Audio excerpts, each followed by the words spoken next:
Hello दोस्तों, नमस्ते। तो आज हम जो रीडिंग करने वाले हैं वो है हस्बैंड वाइफ का जो रिलेशनशिप है उसके ऊपर रीडिंग करने वाले हैं। ये एक रिक्वेस्टेड टॉपिक है, तो अगर आपके इश्यू चल रहा है, कोई भी बनती नहीं है, कोई भी समस्या चल रही है, तो चलिए देख लेते हैं कि आपके लिए एंजल्स हमें क्या एडवाइस दे रहे हैं और आने वाले नियर फ्यूचर में आपके हस्बैंड वाइफ के बीच में क्या होने वाला है, वो सारी चीज़ें हम इस रीडिंग में चेक करने वाले हैं। आई होप आपको रीडिंग रेजोनेट होगी। जितना रेजोनेट उतना लीजिएगा, बेवजह अपने रिश्ते पर इसे मत थोपिएगा। एक जनरल रीडिंग है, आपकी पर्सनल नहीं है, इस बात का याद रखें। साथ ही साथ पर्सनल रीडिंग लेना चाहते हैं, किसी भी कोर्स से जुड़ना चाहते हैं, हीलिंग करवाना चाहते हैं, तो कम्युनिटी पोस्ट पर या इस वीडियो के ऊपर जो व्हाट्सअप का नंबर आएगा उस पर जाएं और अपनी सीट बुक करा सकते हैं। तो चलिए देख लेते हैं कि कैसा आपका रिश्ता है इस वक्त और क्या है। वाह, ठीक है। तो मोस्टली जो लोग हैं उनके जो रिश्ता है ना उसमें या तो या मतलब आप दोनों की बनती नहीं है, हर वक्त कुछ ना कुछ छोटी छोटी चीज़ों पे लड़ाई झगड़ा होता रहता है, या फिर एक ज़्यादा दे रहा है एक ज़्यादा ले रहा है, मतलब एक्शन की कमी है और एक सामने वाला ही मनाता रहता है, दूसरे को इस चीज़ का कोई फ़र्क नहीं पड़ता। इस सिचुएशन चल रही होगी और चीज़ें आपको कभी लगता होगा कि क्यों, जब इतनी ही ज़्यादा प्रॉब्लम है तो हम साथ में क्यों है, या बच्चों की वजह से लड़ाई हो जाती होगी, या कोई फैमिली मेम्बर की वजह से आप दोनों के बीच में कुछ ना कुछ खटपट चलती रहती होगी। तो इस वजह से आपका मानसिक तनाव भी आपको बहुत ज़्यादा होता रहता है और आपका काम में मन भी नहीं लगता, बहुत ज़्यादा परेशान रहते हो आप। तो इसको आप मतलब लड़का लड़की स्विच कर लीजिएगा। मैं लड़की हूँ इसलिए इस तरीके से बोल रही हूँ। तो और कुछ ना कुछ खोने का, कुछ छूटने का डर भी सताता रहता है आपको। और साथ ही साथ कभी कभी आपको लगता है कि जब इस रिश्ते में कुछ स्पार्क ही नहीं, कुछ है ही नहीं, तो क्यों साथ में हैं हम, और क्यों भगवान ने इस रिश्ता आपकी ज़िंदगी में लिखा था। ये सारे सिचुएशन, ये सारे डर आपको सताते रहते हैं। कभी करता है कि छोड़ के चले जाए इन सारी चीज़ों को, कहीं दूर चला जाए, लेकिन बच्चों की वजह से आप जुड़े हुए हो। और कुछ लोगों ने तो एक दो बार हो सकता है कोशिश भी की हो अलग होने की, लेकिन नहीं हो पाए हो, फैमिली रीज़न या कुछ और रीज़न की वजह से, इस वजह से। और कुछ लोगों को अपने हस्बैंड या वाइफ दोनों में से किसी एक पर मतलब ट्रस्ट इशू भी है आप दोनों को, कि लगता है कि उनका कहीं बाहर अफेयर तो नहीं है।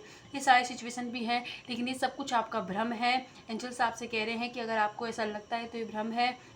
साथ ही साथ आपके कोई फाइनेंशियल इशू हो सकता है, कोई फैमिली का कोई समस्या चल रही है, इस वजह से ज़्यादा आप लोगों के बीच में छोटी छोटी बातों पर लड़ाई हो जाती है, या कोई और जो फेमिना एनर्जी है कोई, उसके इन्वॉल्वमेंट की वजह से आपके बीच में लड़ाई हो जाती है। आपके इन लॉज का इशू हो सकता है कोई, और एक साथ ही साथ एक बहुत ज़्यादा कर रहा है और एक बहुत ज़्यादा ले रहा है, मतलब बैलेंस नहीं है सिचुएशन में।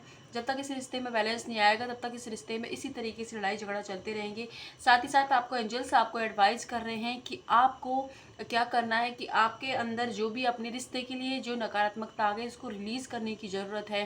फॉर एग्जांपल, अगर आपके हस्बैंड या वाइफ ने आपको एक बात सुनाई, कुछ भी बोला होगा, तो आप उसके बारे में पूरे दिन भर जो गालियाँ देते रहो, जो सोचते रहते हो, उससे एक नेगेटिव एनर्जी आपने अपने रिश्ते में मतलब भर लिया है, उसको अपने अंदर होल्ड कर लिया है उस नेगेटिव एनर्जी को। उसको होल्ड करने की वजह से हो ये रहा है कि आपके रिश्ते में और ज़्यादा नेगेटिव हो रही है। जब भी बात करते होंगे तो लड़ाई ही होती होगी। एक बार एक साथ आप शांति से छत पर एक साथ बैठकर बात नहीं कर सकते हो, किसी भी मुद्दे पर आपकी कहा सुनी जरूर होती होगी। सिचुएशन ये हो जाती होगी कि एक दूसरे से अलग अलग, मतलब वो उधर उठ के चला जाता होगा, वो उधर, क्योंकि दोनों में से कोई भी समझने को तैयार नहीं। लेकिन आपको ये करने की ज़रूरत है कि आपको अपने अंदर से इस नकारात्मकता को निकालने की ज़रूरत है। आप अपने हस्बैंड वाइफ को चाहे अगर आप इस रिश्ते को सुधारना चाहते हैं, आप दोनों में स्पार्क रहे, अच्छे रहे, तो आपको उनके थैंक यू ग्रेटिट्यूड पे करें कि थैंक यू सो मच मेरी लाइफ में आने के लिए। कोई तो क्वालिटी होगी उनके अंदर, एक क्योंकि हर इंसान कुछ तो अच्छा ही होगी। अगर उन्होंने कुछ गलती किया है लेकिन कुछ तो अच्छा होगा, तो उस अच्छाई को पकड़े और उसको लिखना स्टार्ट करें, या बोलना कि जो भी उनकी क्वालिटी है उसके लिए शुक्रिया अदा करना करें, स्टार्ट करें भगवान को। साथ ही साथ कोई जो फेमिना एनर्जी आपके इस रिश्ते में बीच में बार बार इंटरफेयर करते थे, उनको भी ग्रेटिट्यूड पे करना स्टार्ट करें, जिससे क्या होगा, ये जो नकारात्मक एनर्जी आपके रिश्ते में आ गई वो हट जाएगी। ये रिश्ता फिर से एक अच्छा स्मूथ हेल्दी रिलेशनशिप बन जाएगा। साथ ही साथ आपसे कहा जा रहा है कि आप बेवजह अपने हस्बैंड वाइफ इस तरीके से शक ना करें। जो आपकी चीज़ है वो आप करेगा, आपसे कोई नहीं छीन सकता। आप इस तरीके से शक करोगे तो सामने वाले का अगर अफेयर नहीं भी होगा या कोई समस्या नहीं भी होगी आपसे, तभी वो पैदा कर लेंगे, क्योंकि आप एनर्जी इस तरीके की दे रहे हो। इसलिए दूसरे का खून ना चूसे, आप थोड़ा सा पेशेंसली अपनी एटलीस्ट सामने वाले पर नहीं तो अपने ऊपर तो इतना यकीन रखें कि आपके साथ ऐसा कभी हो नहीं सकता, आपको वो इंसान धोखा नहीं दे सकता। तो इन सारी चीज़ों को आप थोड़ा सा वो मतलब एक स्पेस दे उस रिश्ते में, में उसका दम ना घुटें कि ये इसको मैसेज किया तो क्यों किया, इससे बात की तो क्यों की। इस तरीके की चीज़ें आप जो इनमेच्योरिटी वाला बिहेवियर होता है वो ना करें, इससे आपका रिश्ता है वो और ज़्यादा ही टॉक्सिक हो जाएगा और इसमें कुछ नहीं बचेगा। अगर आप चाहते हो कि आपका रिश्ता अच्छे से रहे और हेल्दी रिलेशनशिप रहे तो आपको बस यही करना है, अपने अंदर से डर को निकाल दीजिए। जो आपका है उसे आपसे कोई नहीं छीन सकता, चाहे कोई कुछ कर ले। सब और साथ ही साथ आप उनको उतना ही दें जितना उनको देना चाहिए। बार बार हर चीज़ उनको हाथ में नहीं देनी है, खुद का भी ध्यान रखना है आपको। सेल्फ लव कीजिए, खुद को इम्पोर्टेंस को पहचानिए। जब आप खुद को इज्जत देना स्टार्ट कर दोगे, हाउस वाइफ भी हो तो आप अपने काम को खुद को ही, अपने काम को आप सम्मान देने लग जाओगे। तब आप देखोगे कि सामने वाला भी आपकी उसी तरीके से रेस्पेक्ट कर रहा है।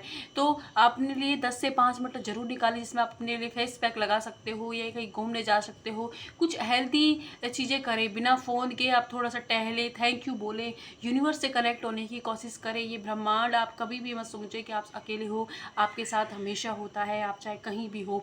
साथ ही साथ आपको अपनी नकारात्मकता को रिलीज करें अपने मन से, और जैसे आप इन चीज़ों पर ध्यान दोगे आपका ये रिश्ता फिर से ही डिवाइनली गाइडेड रिलेशनशिप है ये, और एकदम सोलमेट वाला रिलेशनशिप है। लेकिन बस कुछ नादानियों की वजह से इस रिश्ते में इसका सारी गड़बड़ चल रही है। तो ये अगर आप ठीक कर लेते हो तो आने वाले वक्त में इस रिश्ते में आपको बहुत ज़्यादा ही हैप्पी फैमिली रहेगी, आपकी सुकून रहेगा, साथ ही साथ आगे तक जाएगा ये रिश्ता, हेल्दी रिलेशनशिप रहेगा। और देख लेते हैं, ये तो आपके रिलेशनशिप की एनर्जी है, मैंने एडवाइस बता दिया आपको क्या करना चाहिए। मैं देख लेती हूँ कि नियर फ्यूचर में आपके जो रिलेशनशिप में क्या एक्सपेक्टेड है। एंजल्स बताएं हस्बैंड वाइफ रिलेशनशिप में नियर फ्यूचर में क्या एक्सपेक्टेड है। मैं ज़्यादा बेवजह रीडिंग को खींच नहीं रही हूँ इसलिए पहले ही, क्योंकि वाह देखिए, पहले तो ये है कि आपका जो रिलेशनशिप के अंदर ये जो हेट स्पीच है, एक दूसरे का सम्मान नहीं करते हो या पीछे से कुछ भी बात हो जाती है वो करते रहते, तो इस वजह से नेगेटिविटी आ गई है, उसको हटाने की ज़रूरत है। बाकी सब कुछ स्मूथ है और ठीक हो जाएगा अगर आप अपने ऊपर काम कर लेते हो। तो आपको 99% हमारी प्रॉब्लम हम ही से शुरू होती है, तो आपको अपने ऊपर काम कर, आपके अंदर बहुत ज़्यादा ईर्ष्या नेगेटिव थॉट है तो उन्हें हटाएं। साथ ही साथ ये जो आपको ये प्रॉब्लम आपके रिश्ते में क्यों आ रही, इस चीज़ को गौर करें, क्योंकि कुछ लोगों का तो हो सकता है कि शनि का दोष हो या मंगल भारी हो, इस वजह से भी सिचुएशन बन रही है। और कुछ लोगों की जो पास्ट लाइफ जो बैड कर्मा थे वो आप ही के हस्बैंड से, आपके जुड़े हस्बैंड या वाइफ है उनसे जुड़े हुए थे, तो उसको रिलीज़ किया जा रहा है ताकि इन फ्यूचर आप दोनों अच्छे से रह पाए, कि हेल्दी रिलेशनशिप रह पाए, तो इसलिए भी। और कुछ लोगों की रिलेशनशिप में ईवल आई की प्रॉब्लम है, कोई फेमिना एनर्जी ज़बरदस्ती अपनी टांग घुसेड़ती है, अपने आप को इसमें इंपॉर्टेंस दिलाती है, तो इस वजह से भी ये प्रॉब्लम है। तो आपको वहाँ पर भी यही करना है कि से थैंक यू उनके लिए, एंड ग्रीन तारा मंत्र चैंट कीजिए, आपकी उनसे प्रार्थना करें माँ से। चैंट करो तो चैंट कर सकते हो, या फिर एक दिन आप मतलब रूटीन से कम 21 डेज सुनकर देखिए, आपका रिलेशनशिप इतना हेल्दी हो जाएगा कि सारी नकारात्मकता हट जाएगी। तो आप इसको करके देख सकते हो। साथ ही नियर फ्यूचर में आपके हस्बैंड वाइफ के साथ आप कहीं फ़ॉरन, कुछ लोग फ़ॉरन घूमने जा सकते हैं, कुछ लोग किसी धार्मिक स्थान की यात्रा कर सकते हैं, कोई डेट पर जा सकते हो, हिल स्टेशन पे आप जा सकते हो। और कोई मतलब जो इस रिश्ते के अंदर की जो नकारात्मक, वो अगर इस चीज़ों को फॉलो कर लेते हो ना तो ख़त्म हो जाएगी, क्योंकि सैटर्न की एनर्जी थी और वो धीरे धीरे हट रही है। साथ ही साथ ये भी है कि आपको जो सेल्फ डिसिप्लिन में आने की ज़रूरत है, यूनिवर्स आपसे कह रहे हैं कि सेल्फ डिसिप्लिन में आए। साथ ही अपनी फीलिंग्स को एक्सप्रेस करें, आप उन्हें बताएं, आपको बुरा फील हो अच्छा फील हो, अंदर ना लेके बैठे, उन चीज़ों को एक्सप्रेस करें। साथ ही साथ सामने वाले को भी मौका दे बोलने का। आप उन जैसे ही वो आए या कहीं से बाहर से, तो बस अपनी ही राम कहानी ना बोलने लग जाए, क्योंकि सामने वाला अगर बाहर से आए तो आपको नहीं पता वो किस मूड में आया, तो उस चीज़ को समझने की कोशिश करें, थोड़ा शांत होने दें, उसके बाद ही अपनी बात रखें। और बेवजह किसी इधर उधर की बातों की जगह आप में अपना एक दूसरे के लिए टाइम स्पेंड कीजिए, एक दूसरे को अहमियत दीजिए, ना कि इधर उधर की बात या अपनी नोज़ की बात या उधर की बात नहीं। अपना रिश्ते पर, अपने बच्चों पर फोकस कीजिए, जिससे ये रिलेशनशिप हेल्दी बने और अच्छा हो सके। तो यूनिवर्स आपको ये गाइडेंस दे रहे हैं। अब हम देख लेते हैं कि हमारे जो साईं बाबा है वो आपको क्या एडवाइस दे रहे हैं। तो चलिए बताएं साईं बाबा क्या एडवाइस है।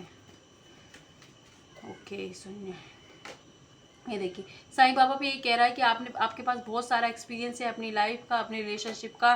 तो आपको क्या करना है कि आपको उस एक्सपीरियंस को व्यवहार में लाने की ज़रूरत है, और थोड़ा सा लाइट एनर्जी में आ जाइए। इतना भी आपने ताबड़तोड़ नहीं होना है। साथ ही साथ जो भी आपने सीखा है उन चीज़ों को सीखें और अपने इस रिलेशनशिप को भी ग्रो करें। और आने वाले वक्त में आपको कोई फाइनेंशियल गुड न्यूज़ मिलने वाली है, या तो आपके हस्बैंड या वाइफ की दोनों में से किसी की जॉब से रिलेटिव कोई गुड न्यूज़ मिल सकती है आपको, या फिर हो सकता है कि प्रोसेस में हो, आपका कोई इंटरव्यू दिया हो, उसका रिजल्ट आपके लिए पॉजिटिव आने वाला है। तो ये थी आपकी रीडिंग। आई होप आपको कुछ रेजनेट हुई होगी। तो रेजनेट होती है तो लाइक कीजिएगा इस वीडियो को, कमेंट में गेट टू जरूर शो करें। जहाँ पर है वहाँ खुश रहें और प्यार फैलाएं, अपने आसपास भी और खुद से भी ढेर सारा प्यार करें। Thank you.